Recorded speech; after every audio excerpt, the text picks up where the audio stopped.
Have you ever been playing blackjack and you're dealt a hand like an 8 versus the dealer's 4? And you're like, I know that the book says to hit, but I really want to double down here. Well, sometimes that's right. There are opportunities called deviations where the count is either high enough or low enough where it calls for you to do something different than what the book says to do.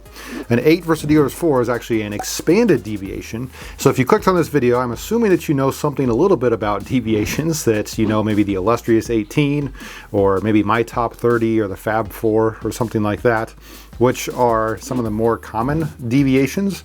But there's also expanded deviations. And in this video, what we're going to do is kind of show you maybe a few different sets of deviations that you can easily add to your deviation repertoire and do it relatively easily, because they're going to be grouped into chunks, and we're going to break down those chunks nice and easy so that you can add several deviations today. All right, this first one, and an 8 versus dealer's 4, for example, is going to be part of a chunk that is not just against the dealer's 4, but also if you have an 8, right, 8 versus a dealer's 5, or an 8 versus a dealer's 6. So 8s for you versus dealers 4, 5, and 6 respectively. This is going to be one of the more easier deviations to add, or sets of deviations to add. In fact, part of my top 30 is an 8 versus a dealer 6. I know Blackjack Apprenticeship also includes this one in kind of their free deviation card that they give out, but the other ones are kind of easy to include in that set as well when you have an 8.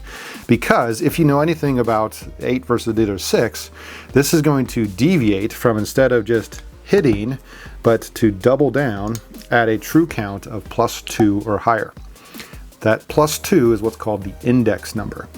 An 8 versus the dealer's 5 has an index number to double down at a true count of +4 or higher. And an 8 versus dealer's 4 has an index number to double down at a true count of +6 or higher. So again, kind of going through just the index numbers there. This was at +2, this was at +4, and this one was at +6. So in that particular row on your deviation chart, which I'll flash up on the screen here, you can see that this is at 2, this one's at 4, and at 6. 2, 4, 6, kind of a nice easy pattern to remember. If you know the one, usually 8 versus dealer 6 is the one that I keep in my mind, and then I know that that pattern is true for the next few rows or few spots, you might say, in your charts.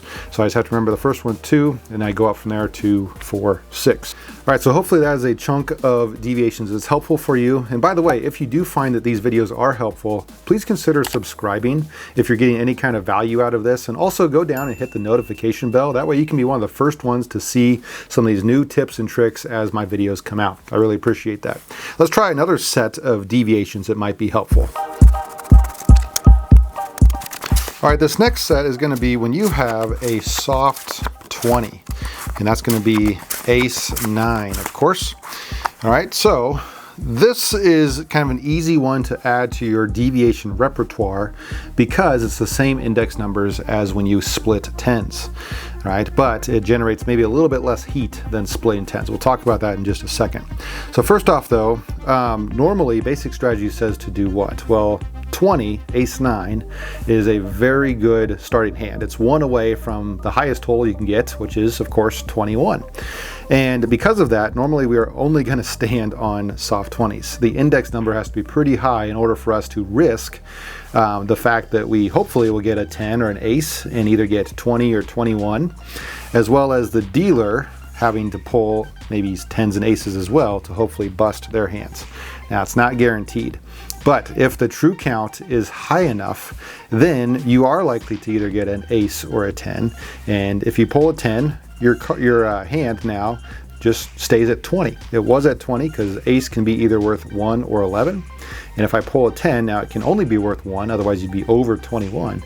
And so therefore this would be worth 10, and your other 10 would be another 10. 10 plus 10, of course, is 20. And that's kind of the idea. If you pull another ace, when you double down, then now you have 21, which is even better. So that's the idea, that you, when the count's high enough, that you hopefully get one of those two cards and either keep the 20 or increase it to 21. If the dealer pulls 10-10, let's say they start at a 5, that would bust them. So whether you get a 20 or 21 or the dealer busts, either one of those two things, you are likely to win that hand. And that is why it is beneficial to double down, but only when the count is high enough, when there are more 10s and aces left in the shoe. So what are those true counts? Well, the index numbers for these, like I said earlier, are the same index numbers as splitting tens, which a lot of us know, as that's 10-10 verse 6 and 10-10 verse 5 are part of the illustrious 18. And then most people also know that 10-10 verse 4 is a nice common one as well. Against a dealer's 6, you are going to double down your soft 20 at a true count of +4. Against the dealer's 5, you're going to double down your soft 20 against the dealer's 5 at a true count of +5. And a soft 20 versus the dealer's 4 is going to double down at a true count of +6. So that one's easy to remember because it is not, if you don't know the tens, the splitting tens idea, it's the same numbers there. So against a 4, 5, or 6 respectively, you split at the numbers, the index numbers of 6, 5, and 4. So it's kind of the opposites of what we have. It's sort of like they're flipped over, if you will. If you want to see that kind of visually, here's what the chart looks like for when you should double down your soft 20s.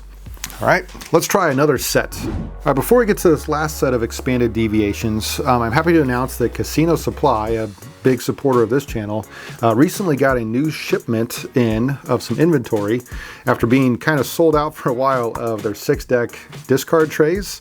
I think largely in part because this is the #1 item that I suggest that you purchase if you want to invest in your card counting abilities. If you use code A1BJ, they are back in stock. You can get 10% off your entire order.